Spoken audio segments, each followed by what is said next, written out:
नाम जपो जी ऐसे ऐसे ध्रुव प्रहलाद जपयो हर जैसे। ध्रुव प्रहलाद जपयो हर जैसे। दीन दयाल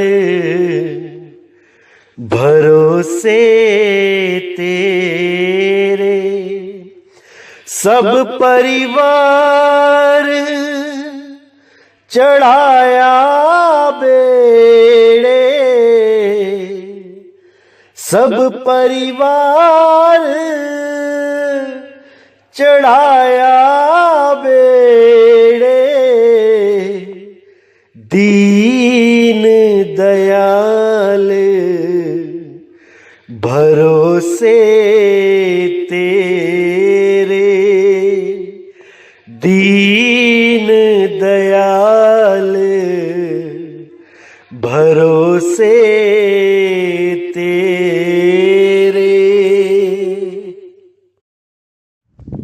नमस्कार मेरे प्यारे भाइयों, मेरे परम पिता परमात्मा के प्यारे जीव हंसों। मैं बंदी छोड़ से यही अरदास करता हूं कि आप सब मेरे भाइयों का विवेक पहले से ज्यादा और ज्यादा से ज्यादा बढ़ता ही जाए, और ऐसी कोई दुविधा ना रहे जो मेरे भाइयों के मन में 1% भी घर कर पाए। ऐसा कोई भी भरम भूत इस दिमाग में ना बचे जो मेरे भाइयों को 1% भी परेशान कर पाए। क्योंकि जब तक सारे भरम ना मिट जाएं, तब तक आप भक्ति शुरू भी नहीं कर सकते। भक्ति शुरू करने से पहले सारे कंसेप्ट क्लियर होने चाहिए। एक भी फांस नहीं होनी चाहिए पैर में। अगर पैर में फांस होगी तो आप चल नहीं पाओगे। इसलिए पहले हर तरह की फांस को निकाल देना है। पहले हर तरह के भ्रम को खत्म कर देना है। निर्भय पद को प्राप्त करना है, उसके बाद भक्ति शुरू होती है। ऐसा नहीं होता कि आपने आज सत्संग सुने और 10 दिन के अंदर ही आप नाम दीक्षा लेने के लिए तड़पने लग जाओ। अच्छी बात है, विवेक जाग गया, अच्छी बात है, हर चीज समझ में आने लगी, अच्छी बात है कि परमात्मा की दया होने लगी। लेकिन मेरे भाई, समय बहुत जरूरी होता है। किसी भी काम को करने में समय देना पड़ता है। कोई भी रिश्ता बनाने के लिए समय देना पड़ता है। एक छोटे से छोटा भी रिश्ता अगर आप निभाना चाहोगे, उसमें भी आपको समय देना पड़ता है। बिना समय दिए कोई रिश्ता नहीं निभा सकते। तो ये रिश्ता तो भाई गुरु शिष्य का रिश्ता है। ये सारे रिश्तों में सबसे सर्वोपरि रिश्ता है। इस रिश्ते को बनाने में भी जल्दबाजी नहीं करनी चाहिए। अच्छी तरह ज्ञान को समझो। 1 साल समझो, 2 साल समझो, 10 साल समझो, लेकिन समझ बूझ के ही आना चाहिए। जल्दबाजी का काम शैतान का होता है। जल्दबाजी में हमेशा नुकसान होता है। अभी सत्संग सुनो, गहराई से सुनो, एक एक चीज को क्लियर करो, और जब सारी चीजें क्लियर हो जाएं, केवल तभी नाम दीक्षा लेनी चाहिए। अगर 1% भी भ्रम रहा दिमाग में, तो नाम दीक्षा लेने के बाद भी आप भक्ति नहीं कर पाओगे। क्योंकि भक्ति करने से पहले निसंशय होना पड़ता है। संशय नाम की कोई चीज दिमाग में नहीं होनी चाहिए। जब तक संशय रहेगा, तब तक काल का जोर आपके ऊपर रहेगा। क्योंकि काल का पहला काम ही संशय डालना है। जैसे ही संशय आपके दिमाग में आती है, आप भक्ति करना स्टॉप कर देते हो, रुक जाते हो, चलते हुए कदम रुक जाते हैं। और ये काल के दूत तो यही चाहते हैं कि आप भक्ति ना कर पाओ। इसीलिए ये नया से नया आडंबर लेके आते हैं आपके सामने। ऐसी ऐसी वीडियोस बनाते हैं जहां आपके दिमाग में भरम भूत आ जाए। लेकिन जो मेरे भाई अच्छी तरह समझ के इस ज्ञान को परख के जुड़ते हैं, उनको ये काल के दूत हिला नहीं सकते। लेकिन जो अभी कच्चे घड़े होते हैं, वो बेचारे इनके जाल में फंस जाते हैं। क्योंकि मैंने पहले भी बोला था कि जो लकड़बग्गे होते हैं, उनके सामने अगर शेर का बच्चा और हिरन का बच्चा दोनों आ जाएं, तो पहले वो शेर के बच्चे को मारते हैं। क्योंकि उनको पता है ये बड़ा होके शेर ही बनेगा और हमारे लिए भोजन नहीं छोड़ेगा, ये सारे हिरन समाप्त कर देगा। इसीलिए वो शेर के बच्चों को पहले शेर और शेरनी से दूर करते हैं और उसके बाद उनका खात्मा कर देते हैं। इसी प्रकार ये काल के दूत सबसे पहले आपको इस मूल ज्ञान से अलग करने की कोशिश करेंगे। ये आपके दिमाग में यही भरने की कोशिश करेंगे कि ये पंथ नकली पंथ है, इस पंथ में सार शब्द का ज्ञान नहीं है, इस पंथ में किसी को अनुभव ही नहीं हुआ है। ऐसी ऐसी बातें करेंगे कि आपके दिमाग में कोई ना कोई संशय रूपी बीज पड़ ही जाए। और याद रखना मेरे भाइयों, जब ये बीज आपके दिमाग में पड़ गया तो एक दिन ये जरूर पेड़ बन जाएगा। इसीलिए इस बीज को पड़ने ही नहीं देना है, पड़ने ही नहीं देना है। और उसका एक ही रास्ता है कि आप इस मूल ज्ञान को शुरू से लेके अंत तक हर सत्संग सुनो, गहराई से सुनो। इसके अलावा और कोई चारा नहीं है कि आप इन काल दूतों का सामना कर सको। क्योंकि ये बहुत शातिर हैं, ये कहीं ना कहीं आपको गिरा ही लेंगे। लेकिन आपने अगर इस मूल ज्ञान को अच्छी तरह समझ लिया है, तब इनकी दाल नहीं गलने वाली। इसलिए मेरे भाइयों, हर सत्संग को गहराई से सुनो, पूरा विवेक लगाओ, पूरा विचार करो, उसके बाद ही निर्णय लो। जल्दबाजी कभी मत करो, कभी मत करो। क्योंकि जल्दबाजी में हमेशा नुकसान ही होता है। भले आप इस पंथ में जुड़ना चाहते हो, लेकिन गहराई से समझ के जुड़ो, ताकि आपकी नींव मजबूत होवे और उसके ऊपर विश्वास रूपी बिल्डिंग बनती ही चली जाए। और अंत में विश्वास के द्वारा ही परमात्मा की प्राप्ति होती है। क्योंकि साहिब ने भी बोला है कि मोह को कहां ढूंढे रे बंदे, मैं तो तेरे पास में, खोजी होए तुरंत मिल जाऊं एक पल की तलाश में। कहे कबीर सुनो भाई साधो, मैं तो हूं विश्वास में। क्योंकि परमात्मा का ज्ञान केवल विश्वास के ऊपर ही टिका है।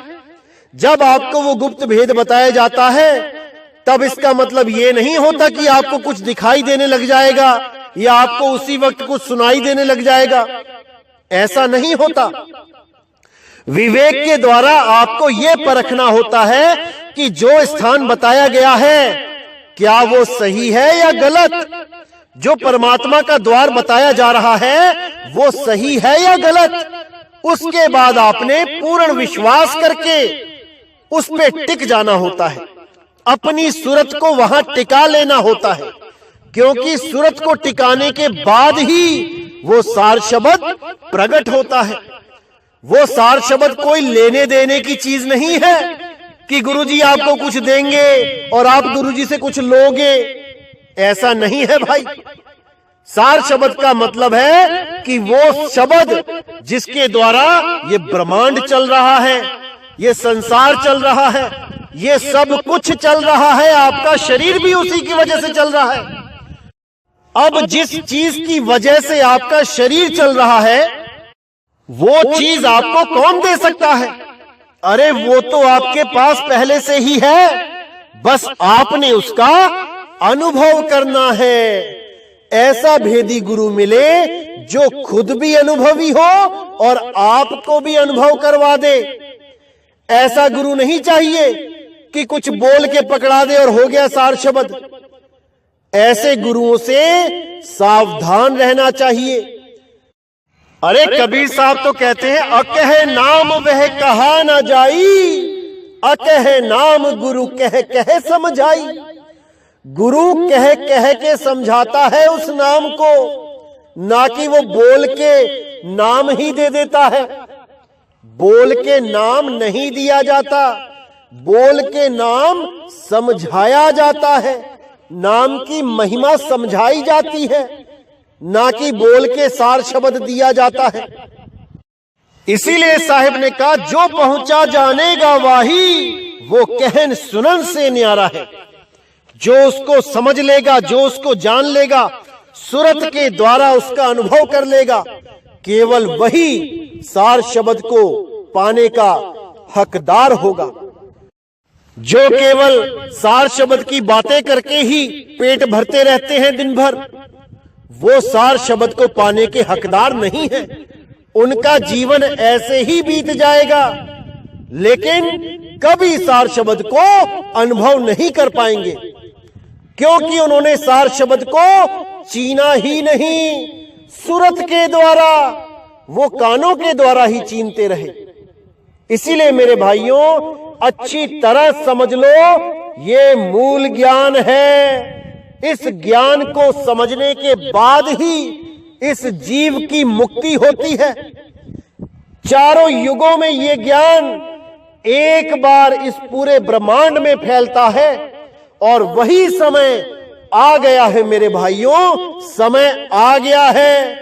अब आपने केवल समझना है कि क्या बताया जा रहा है आपको।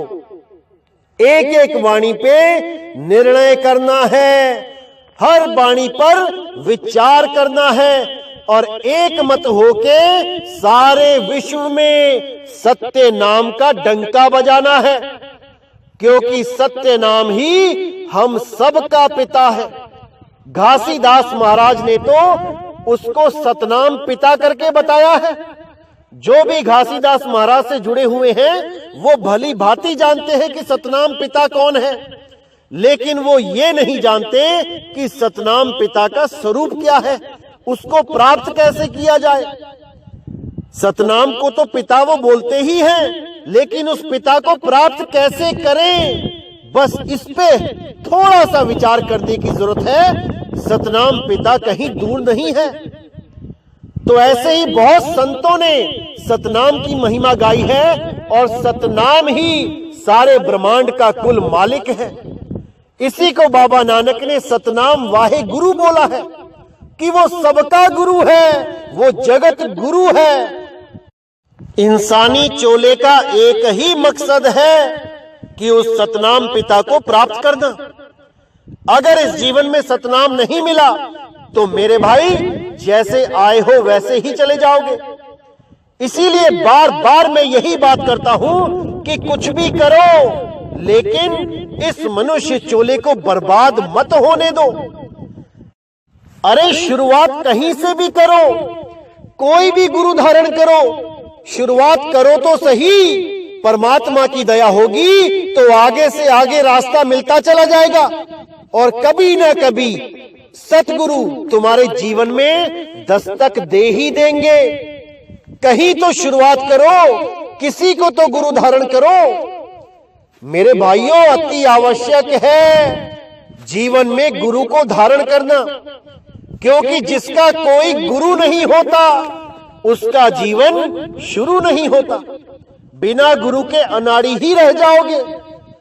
तो मेरे भाइयों, विचार करो, विवेक लगाओ, और कोई ना कोई गुरु जरूर धारण करो, और आगे का ज्ञान जब भी मिले, कभी भी मिले, कहीं भी मिले, उसको ग्रहण करो और आगे बढ़ जाओ। क्योंकि हमारा मकसद यहाँ पर केवल गुरु बनाना नहीं है, हमारा मकसद है पूर्ण ज्ञान को प्राप्त करना। और पूर्ण ज्ञान तभी प्राप्त होता है जब आपके जीवन में कोई पूर्ण सतगुरु आता है। लेकिन पीएचडी करने के लिए आपको जैसे LKG, UKG, first, second, third, fourth, fifth करनी पड़ती है, हाई स्कूल करना पड़ता है, कॉलेज करना पड़ता है, तब जाके आप पीएचडी तक पहुंचते हो। इसी प्रकार पूर्ण ज्ञान को प्राप्त करने के लिए भी आपको 100 गुरु बदलने पड़े, तब भी बदल लेना मेरे भाई, क्योंकि हमारा मूल उद्देश्य यहां पे गुरु बनाना नहीं, बल्कि पूर्ण ज्ञान लेना है। उस ज्ञान को समझना है जिस ज्ञान के द्वारा तुम्हारा जन्म मरण से पीछा छूट जाएगा। क्योंकि गुरु तो बहुत है यहाँ पे, जो तुमसे मूर्ति पूजा भी करवा देंगे, जो तुम्हें तीर्थों के चक्कर भी लगवा देंगे, जो तुम्हें पहाड़ों के चक्कर भी करवा देंगे, जो तुम्हें घन चक्कर भी बना देंगे, ऐसे भी गुरु हैं। लेकिन गुरु मेरे सब ही बड़े, अपनी अपनी ठौर, शब्द विवेकी पारखी, सो माथे का मोर। गुरु बहुत हैं, इतने गुरु हैं कि तुम सोच भी नहीं सकते। लेकिन पूर्ण सतगुरु लाखों करोड़ों अरबों में कोई एक होता है, जो तुम्हारा जीवन बदल देता है, जो तुम्हें अज्ञान से निकाल के ज्ञान तक पहुंचा देता है। उसी की तलाश करनी है मेरे भाइयों, उसी की तलाश करनी है। लेकिन उसको तलाशने से पहले अगर आप कहीं और भी जुड़ गए हो तो इसमें भी कोई दिक्कत नहीं है। आखिर तुम्हारी मंजिल तुम्हें जरूर मिलेगी, अगर तुम्हारा हृदय सच्चा है और खोज पक्की है। अगर तुम खोजी हो तो तुम्हें कोई रोक नहीं सकता, क्योंकि परमात्मा ने खोजी के लिए ही बोला है, खोजी होए तुरंत मिल जाऊं एक पल की तलाश में। इसलिए तुम्हें हमेशा खोजी बन के ही रहना चाहिए, तभी पूर्ण ज्ञान होगा, तभी पूर्ण सतगुरु तुम्हारे जीवन में आएंगे। और जब सतगुरु तुम्हारे जीवन में आ जाएंगे, तब मेरे भाई तुम्हारा जन्म और मरण सदा के लिए खत्म हो जाएगा। उसके बाद तुम्हें गर्भ जून में कोई डाल नहीं सकता, क्योंकि परमात्मा तुम्हारा रखवाला हो जाता है। जब परमात्मा रखवाला हो जाता है तो कोई तुम्हारी हानि नहीं कर सकता।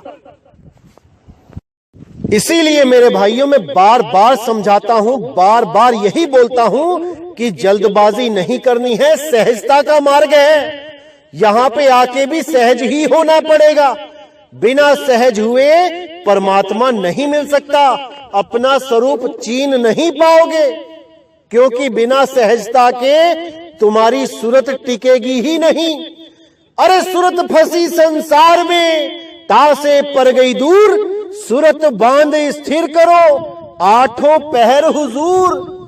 सूरत स्थिर करने का मतलब ही सहज होना है।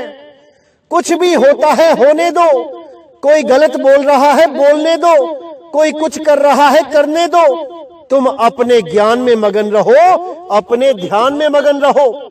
ना किसी से फालतू बात करने की जरूरत है, ना किसी से फालतू बात सुनने की जरूरत है। कोई गलत बोलता है, उठ के वहां से चले जाओ, ना कि उसको 2 गालियां दे दो और ताकि वो 2 से 4 करे और तुम 4 से 8 करो। ये काम नहीं करना है मेरे भाइयों, ये काम नहीं करना है। जो करेगा सो भरेगा। तुम क्यों हो रहे हो उदास? तुम अपने ज्ञान में मगन रहो, तुम अपने ध्यान में मगन रहो। तुम्हें किसी से कोई लेने देने की जरूरत नहीं है। साहिब कहते हैं, कुछ लेना ना देना, मगन रहना। 5 तत्व का बना ये पिंजड़ा, तामे बोले दिन रात मैना। कुछ लेना ना देना, मगन रहना। बस मगन रहो, अपने ज्ञान में अटल रहो, अपने ध्यान में अटल रहो, अपनी सूरत को टिकाओ। क्योंकि संसार तो यही चाहेगा कि तुम्हारी सूरत भटकती रहे, तुम भक्ति ना कर पाओ।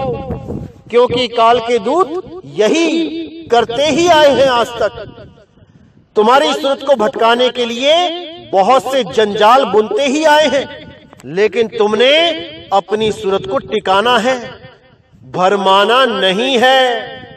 तो मेरे भाइयों, अच्छी तरह समझ जाओ कि जल्दबाजी नहीं करनी है, पूरा विवेक लगाओ, पूरा विचार करो, तब इस पंथ में आके जुड़ो। क्योंकि बिना विवेक के जो भी इस पंथ में जल्दबाजी में आया है वो उतना ही जल्दी छोड़ के भी गया है। क्योंकि मेरे भाई, इस ज्ञान पे अटल होना बच्चों का खेल नहीं है, सिर धड़ की बाजी लगानी पड़ती है, सिर साटे की भक्ति है भाई। ये कोई मजाक नहीं चल रहा है कि आज सत्संग सुना और 10 दिन में आके नाम लिया और 15वें दिन में बोलो कि हमारा जी ध्यान नहीं टिक रहा है। इस ज्ञान को अच्छी तरह समझ लो, अच्छी तरह विचार लो कि ये रास्ता सही है या नहीं, और जब लगे कि यही रास्ता सही है, उसके बाद सिर साटे की भक्ति है, उसके बाद केवल सरेंडर करना है, उसके बाद केवल दृढ़ होके चलना है। क्योंकि चलोगे तभी मंजिल तक पहुंचोगे। क्योंकि गुरु केवल रास्ता बताता है, चलना शिष्य का ही काम होता है। कोई ऐसा जादू मंत्र नहीं होता कि गुरु तुम्हें यहां बैठे बैठे ही पहुंचा दे बिना तुम्हारे कुछ किए। तुम्हें रास्ता बताया जाएगा, तुम्हें विधि बताई जाएगी, तुम्हें तरीका बताया जाएगा सत्य सिमरण का, सच्चे नाम को याद करने का, अपने स्वरूप को प्राप्त करने का। तब आपका ये जन्म और मरण सदा सदा के लिए समाप्त हो जाएगा। तो मैं यहीं पे अपनी वाणी को विराम देता हूं और अगला सत्संग बहुत जल्दी आएगा और बहुत इंपॉर्टेंट वाणी होगी। क्योंकि बहुत से लोगों ने उस वाणी को दिखा दिखा के ऐसा अनर्थ कर दिया है, ऐसा भरमा दिया है इस जीव को कि अब कोई रास्ता नहीं मिल पा रहा है, जीव को निकलने का रास्ता ही नहीं मिल पा रहा है। तो अगली वाणी में उस सब को क्लियर कर दिया जाएगा जहां जहां पे भी लोगों को भ्रमित किया गया है। इसी के साथ आज का सत्संग मैं यही समाप्त करता हूं और परमात्मा से यही अरदास करता हूं कि मेरी एक एक बात को आप गहराई से समझें और उस पर पूरा विचार कर लें और सत्य सत्य का निर्णय करके सत्य के साथ सदा सदा के लिए जुड़ जाएं। तो आज का सत्संग मैं यही समाप्त करता हूं। बोलिए सतगुरु बंदी छोड़ सतगुरु सत्य कबीर साहिब की सदा ही जय हो, सदा ही जय हो मेरे मालिक की साहिब बंदगी सतनाम।